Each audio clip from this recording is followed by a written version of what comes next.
Welcome to Lunch with Tech Leaders, where we have engaging conversations about software development and cloud engineering with industry leaders and subject matter experts.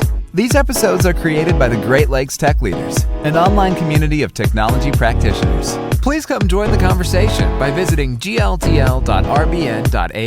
Again, that's gltl.rbn.ai. Now strap in, because we're deploying to production in 3, 2, 1.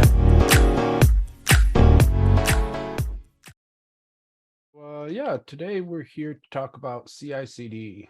This is our first Great Lakes Tech Leader podcast meeting thing. So thanks for joining. Hannah kind of got us set up with a topic here. We're going to talk about CI/CD or CI systems in general. I was wondering if they ordered us Chipotle because the burritos go through a build pipeline.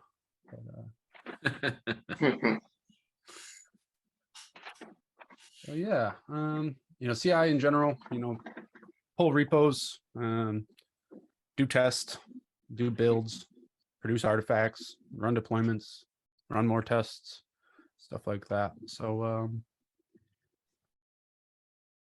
what do we got to talk about here? There's a litany of different CI systems out there. I think that's probably a good spot to start. Is who's got what favorite, and why is Jenkins going away? Well, you know how to set me up anyway. I haven't worked with all of them. I worked with Jenkins way more than I care to remember or admit, but GitHub Actions, I was working with that before I left Barracuda just a little while ago. That was really nice. I've been working with GitLab CI/CD lately at my newest employer, and that's really nice as well. Although I haven't found like a nice little helper tool to let you run your pipelines just for testing locally. Like there's one for GitHub GitHub Actions. So other than that, it's pretty neat. But yeah, I hate Jenkins. Don't like it. I guess I haven't worked with Jenkins enough because I don't have an opinion yet. I feel like Jenkins is great if you want to have like 2 or 3 people on your team dedicated to just doing nothing but that. But you need basically a specialist for it. You do. Because it requires constant maintenance, plugins, or there's no standardization. They're always they're always getting updated. They're always breaking things. They're always out of sync. Theoretically, people could say it's the most powerful, but I think if you need that level of control, it's probably because you're doing something wrong if you need to have something that customized. That powerful, but at what cost? Yeah, the overhead for maintenance and ops on Jenkins is no small thing, especially when it gets really big scale too. Yeah, the I don't know, what do they call them, workers, Jenkins workers.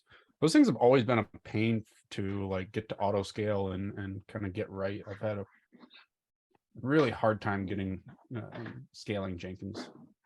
Yeah. Yeah, not only that, plus then you have to worry. Well, I mean, there's a lot to complain about. I mean, the groovy interpolation just makes me want to like hurt, and break things. But yeah, build agents definitely are another giant pain. I mean, I've done it with AWS Cold Build. I mean, there's tons of plugins for different ways to launch those. But you're right. I mean, they've been a pain, and although they can be very extensible, they definitely can have done some crazy things with Jenkins agents and Packer and things like that. But it's just too much when you add it all in together for me. Yeah, that you kind of pointed at a really interesting thing, or not really interesting, but kind of a point that I've heard Kevin make before. It's like, the Jenkins is a platform that people kind of just build plugins for, but because that's how it is, there's a plugin for everything, and all of those plugins are sparsely maintained. And it, there's a plugin for it, but is it up to date, or is it maintained? Is it secure? Those are all, And, things. and how does it integrate with all the other plugins? If you're using a system like GitLab, where the whole suite is like part of the same ecosystem, Yeah. you know that various things will be able to talk to each other and they'll work with each other. With Jenkins, it's just pretty much the Wild West. It is, and I mean, and due to that, lately people were recommending, best practices of not using a plugins, and like that's I don't want to be sarcastic and like silly about it, but I mean that is one way to do it. But my God, that's also increasing the operational of it like by a great deal if you just do everything like you would in a shell to not use pipelines or Docker. I mean, I'll take Shell over using Groovy. Oh no, I'm with you, but everything's still always interpreted through Groovy anyways, right? So at least in pipelines, but I don't want to talk about, yeah, Jenkins I feel is like great if God, like if you just really need something free, I guess, and you don't know any better about the other options out there. I don't know. That's as best as I can say about it. Well, Jenkins is like, I feel, Atlassian, in that it's what people use because it's what a bunch of suits here that everyone uses, and they want to say that their company is, doing it right. And so they just do it, even though they're not the ones who actually have to use it and they know nothing about it. Yeah, I don't know. Every single place I've been at Jenkins, it was already there. Thankfully, I've never seen anybody choose Jenkins out of the box. Yeah. I have, but again, it's not the devs who are choosing it, unless it's like, oh, it's what I know and I don't want to learn anything new. Yeah. It's always, it was made by a manager or something like that. So I wanted to bring up a subject and get like some input. I've always been kind of the belt and suspenders type developer, where it's like when I do my check-in, I make sure, like for Elixir, which I work on, I make sure the code's formatted and all the warnings are dealt with and everything. And then the CI also does that. What do you guys think? Is that one of them cases of like I'm doing too much engineering, or am I doing the right amount of engineering, or what do you think? I mean, you just need. Lately, I've been thinking. I started at a new place, and the previous place I worked at used a lot of pre-commit hooks, which are like great, but I like to have like absolute passes on certain tests, in CI/CD, so you end up duplicating things or effort in that kind of scenario. So if you are doing that kind of thing, I've been leaning towards doing it all in the CI/CD, even though I mean it's a churn in that way too. It's churn either way. I'm not sure entirely, on that one. Could you repeat the first part of that question? Sorry, I'm dealing with an issue with food here, so got a bit distracted. Like I say, I do it in like Joe was saying, I GitHub or GitHooks, I'm sorry, pre-commit hooks and stuff like that for running the format, to make sure it's formatted the way that the code should be formatted, and then running my test and all that to make sure all that's there before it goes into Git. And then our CI also does that. It also runs the format. It also runs the test and everything. And it strikes me sometimes that it's kind of like a bit of overkill, but on the other hand, not everybody has the same pre-commit hooks I do. So, to me, it's belt and suspenders type thing where it's like, I'd rather be safe, but it does seem like it might be a little bit of overkill. I am actually with you on that. I feel like you kind of need to have it on the CI system because, like you said, not everyone has the same hooks. And even if they do, you can always just throw a -- no verify on there to get around it. So I feel like if you want to have like good enforcement, you need to have it on the CI system.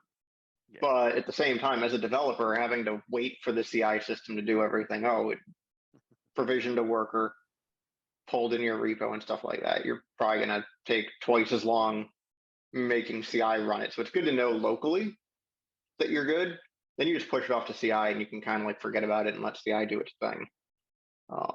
Assuming you have, everything you need to test locally, and you yourself can be confident that your code works. Yeah, I mean, you can. I took away pre-commit hooks, but I want to do them again because it's just, goes and happens, and I have to launch all these dumb commands. But I mean, at the very least, the least expensive check you could have with these formatting things like that would be just on PR request, for merging to pass, and not every little commit like some pipeline. I mean, out of the box, all the pipelines, you can trigger on like 50 different things, but you would just have it locked down to just merge commits.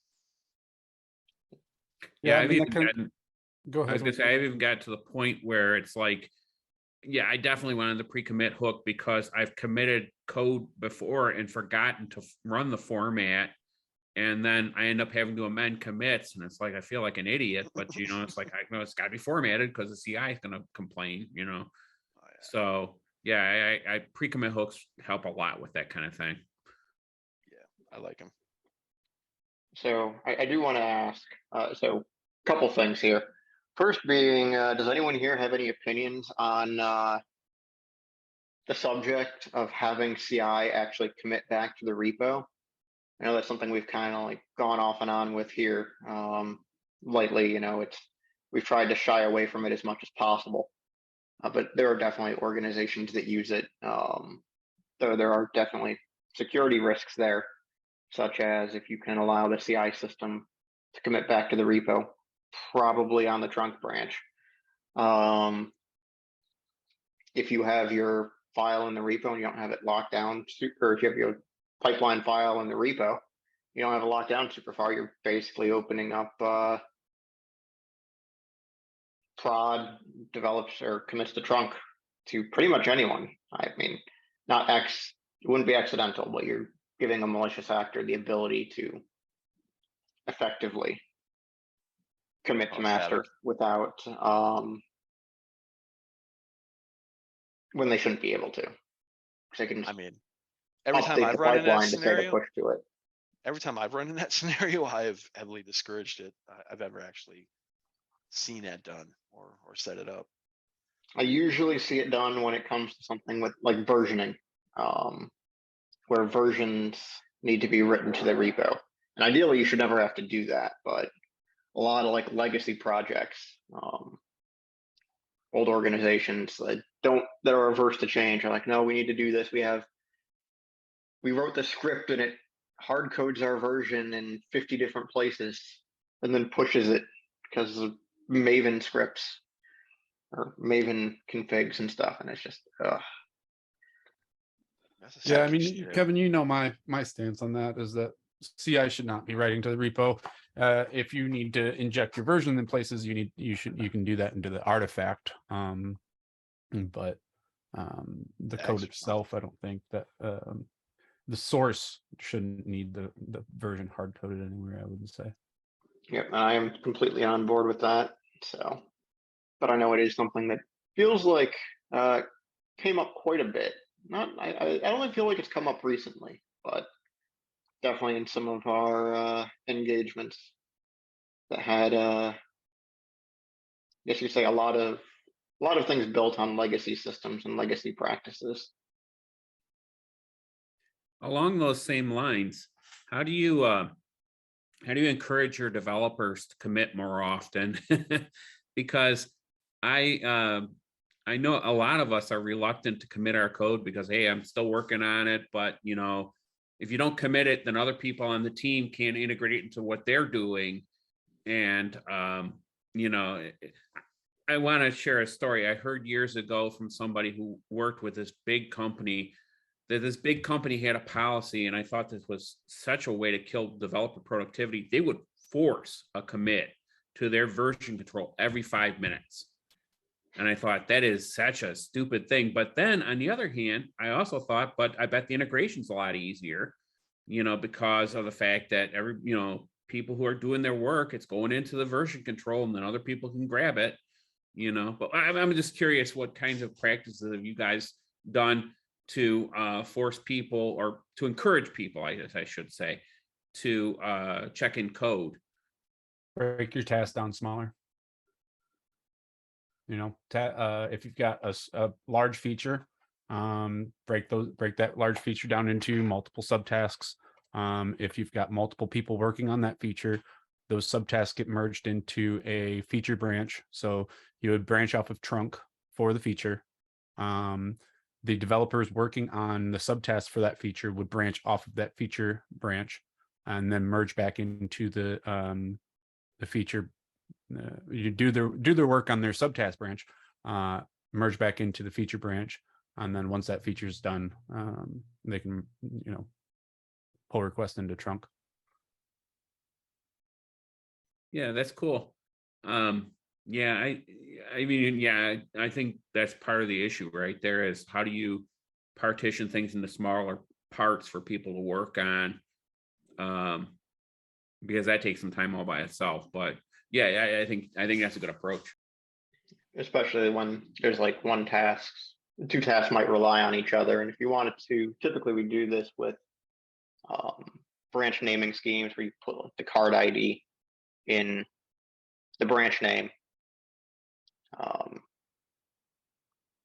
We also don't want to go down too far because then you just introduce way too much overhead of just, oh, well, here's another branch and another branch and another branch and another branch. But it's a balancing act. And I don't think there's necessarily one good one-size-fits-all solution. Yeah, you got to find the right thing that fits your team.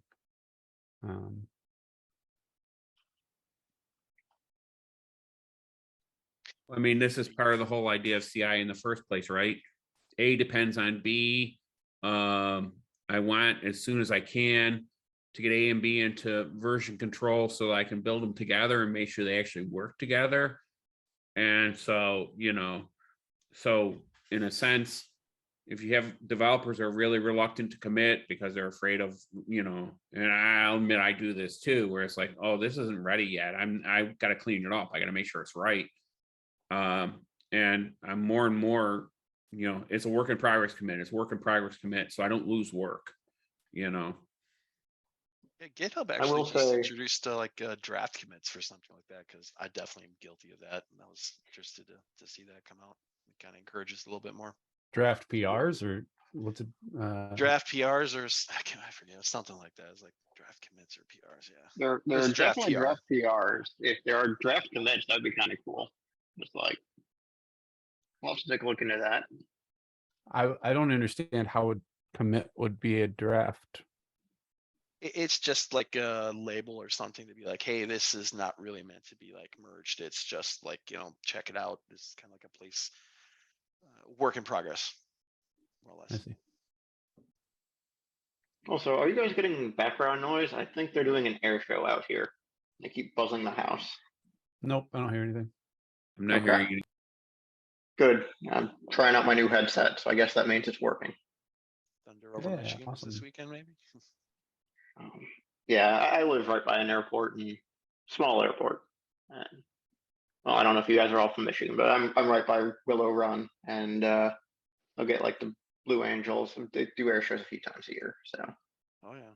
But, so I mean, we've talked about Jenkins, which in my opinion is the worst CI system I've worked with. Does anyone have opinions for CI systems that they feel are really good?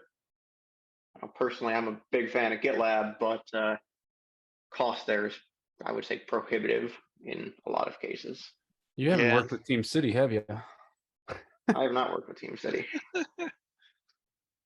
Or what was it? Bamboo? Oh man, Bamboo was that's an Atlassian thing, right?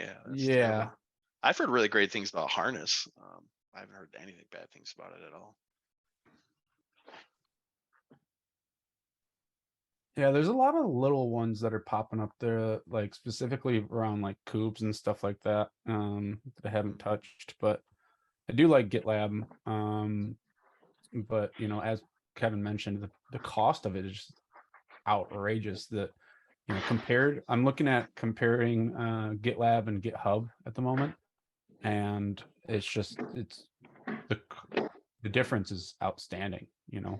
$4 a month per user on GitHub versus $20 per user per month on GitLab, and the amount of CI minutes kind of wavers, right? But Like their most expensive, the enterprise plan on GitHub gives you 50,000 CI minutes a month, where to get 50,000 CI minutes a month on GitLab, it's $100 per user. It's just I don't understand how they can make this like. You can use your own runners with GitLab. You can do the same with GitHub as well. Yeah, I was gonna say I didn't know if their cost differences were there. I think I don't know. I mean, there definitely is a giant cost thing, but I could say when I was at Barracuda and we were just doing this earlier this year, changing over from Bitbucket to GitLab, GitHub, but there's a good gotcha with the GitHub highest end accounts. Like it has to do with SAML. Like you have to pay a real top dollar, like even more than the what is it? They have like they have personal teams and then enterprise, and then there's a whole other thing above enterprise in order to use SAML properly, where you're actually having users provision and deprovision properly. So yeah, I think gotcha. that's like the enterprise where you like run your own. Is that right? It was something. No, it was something about like I forget what it's called. It's Like it's a private confusing. repository or something? No. It was just the tier that GitHub offers, that the highest enterprise tier that GitHub offers, that lets you do proper SAML with user provisioning and deprovisioning instead of the funky way they link a personal user. I mean, it's just if you're a really large organization and you have exfiltration concerns, something to be aware of. A little bit of a gotcha with GitHub costs. Yeah, sounds like something that's put in place for giant legacy corporations that have so much red tape that they would rather spend an arm and a leg for like one feature so that they can say that we have complete control. Oh yeah, it definitely is. Yeah, I do feel GitHub strikes a nice balance. It's definitely not as flexible, and it's definitely not as powerful as GitLab, but for most cases, you can still make it work. Yeah, I agree. I All the think public that's- actions are pretty nice too. Like there's like a whole community of public actions that you can just tap into and get a lot of stuff done really quickly. I thought that was kind of nice. It is. Yep. Yeah, so especially working with AWS, like the official configure AWS credentials is really nice. Yeah, the wall stuff. We've used Yeah. a lot. There's a lot of good stuff for Kubernetes, Docker, pretty much any kind of big tool. You're going to have a lot of really good stuff for it. Yeah. I feel like GitLab has a few, but it's not like a massive community like with GitLab. Like I've been using the what is it, the static analysis security scan thing from GitLab. It's pretty sweet, but it eats up my minutes. So if I would like to figure out how to get that to run on my own runners, but I can't figure out how to get the extend to work right to tag it. Huh. Interesting. I feel like the biggest thing GitLab has that GitHub doesn't that I really liked is child pipelines, which is itself a very niche thing, but the ability for one pipeline to generate another pipeline, which then runs, which pretty much lets you do anything. I was able to find like a hacky way to get it to work on GitHub, but it required like publishing everything as an artifact, which then ate through like the artifact and storage limits. Yeah. So I I don't know. think it Yeah. was something that they have like on their roadmap, but probably still a ways out. So no Circle CI or Concourse or any other people here, or even what Drone? I mean, there's even more. I'm forgetting. Yeah, Travis. Yeah. There was one guy I worked with who I know is pretty good. Who was really big on Drone. I have not used it personally myself, but if he says it's good, I kind of trust his judgment on that. Yeah.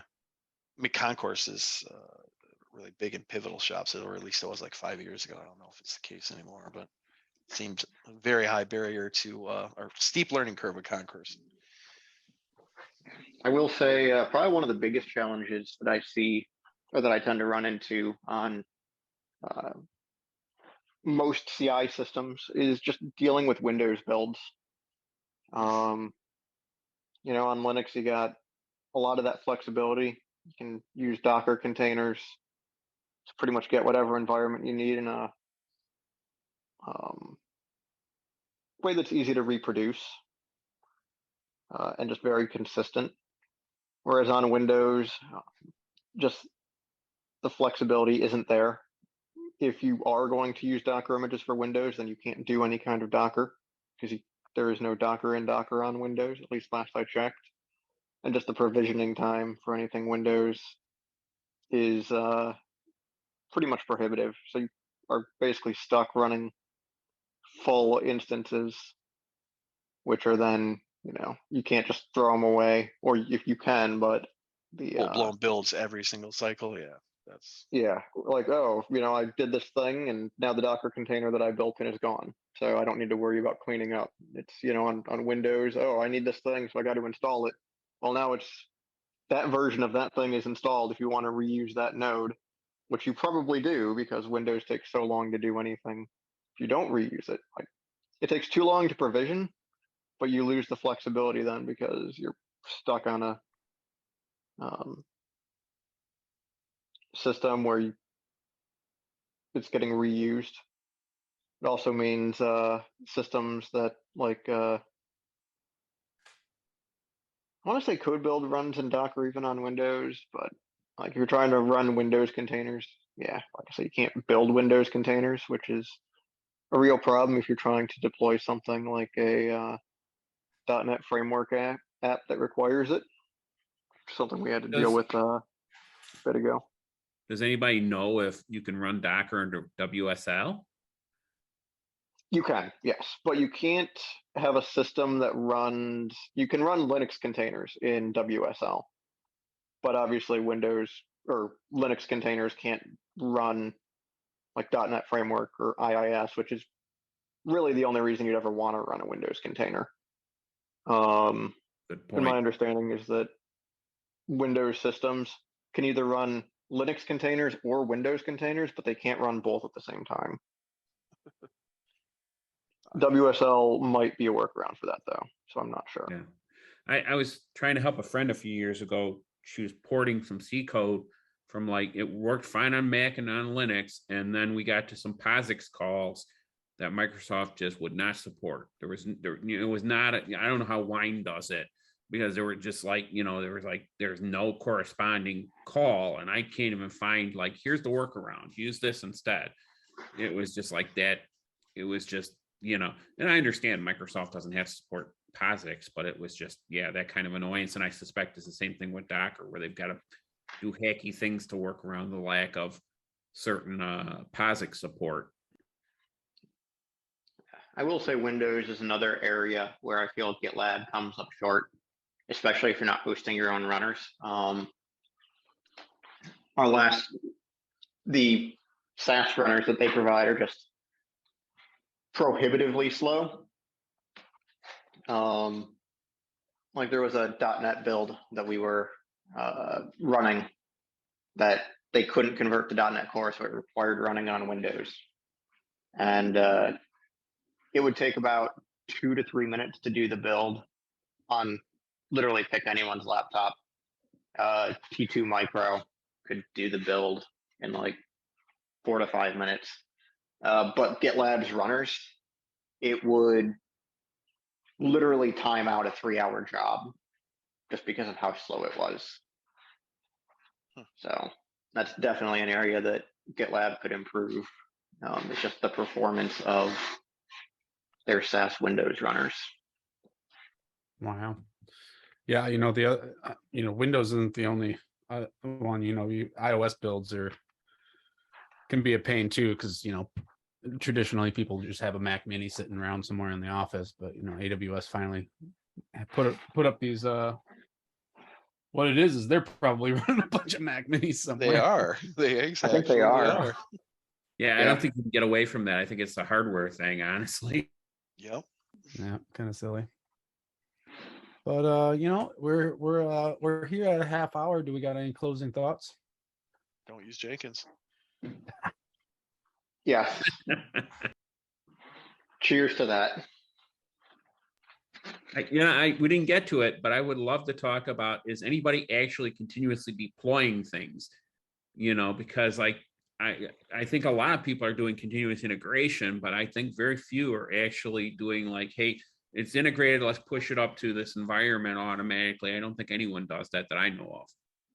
I've seen deployments like integrated deployments to dev, but I've yet to find any company that has the stomach to do, oh, well, we've got these automated tests in dev. Okay, it's good to go to QA. No manual intervention needed. Yeah, that's really what it is I don't think I've worked with a company that has the test coverage enabled to be able to do that at this point. Well, I'll tell you, back in the day, I guess GitHub used to do that. They used to deploy directly to production. Lots of people do it using automated tests and stuff. I don't know if they still do, but that used to be how they did it, because I remember thinking, man, you are brave. Large shops do, right? Because they do have they've got the engineering throughput to be able to have the test coverage to be able to rely on those things. But unfortunately, in smaller business, we have to prioritize the business value of features over the tests. That's just how that's the business driver, right? So until you get to the point where you've got the cash coming in to be able to support the engineering effort to put the time on tests, that's just the way it's going to be. Yep. What it is with the amount of time it takes to do, like, kind of usher a release through, is it worth it to the business to put the amount of engineering time into automating that with tests versus just having someone kind of usher it. So it's one of those business decisions you got to weigh. Ultimately, everybody would like to get to that point, but it takes a lot of testing, and it takes good testers. And people that write those Selenium and Cypress and tests like that they're out there. They're just harder to come by and deprioritized a lot. Yeah, feels like something you kind of have to start with. It'd be a lot easier to do from a startup standpoint than it would be to try to get a big corporation that has 20 years of tech debt. They just have so much other stuff they're going to have to clean up first. Yeah, I was going to say, you're right. Not having millions of lines of legacy code would help a lot. Yeah. Well, before I forget to say it, thanks everybody. This was a great conversation. I really appreciate it. Yeah, it's great having you. Thank you, Onorio. We're going to be doing these every Thursday. If anybody's out there listening, we do have a Slack community called Great Lake Tech Leaders. Feel free to join. There's sure there will be a link somewhere if you're watching or listening to this podcast, probably be in the description. You can just go ahead and sign up yourself. We've got people in there. We're trying to cultivate discussions between tech leaders and in the area, and build a community here. So I want to thank people for joining. Onorio, Joe, Kevin, appreciate your time. To those listening, appreciate you guys coming in and just being here with us today. So with that, we'll sign off. Thanks, everyone. Thank you. Take care. Thank you. All right, thanks.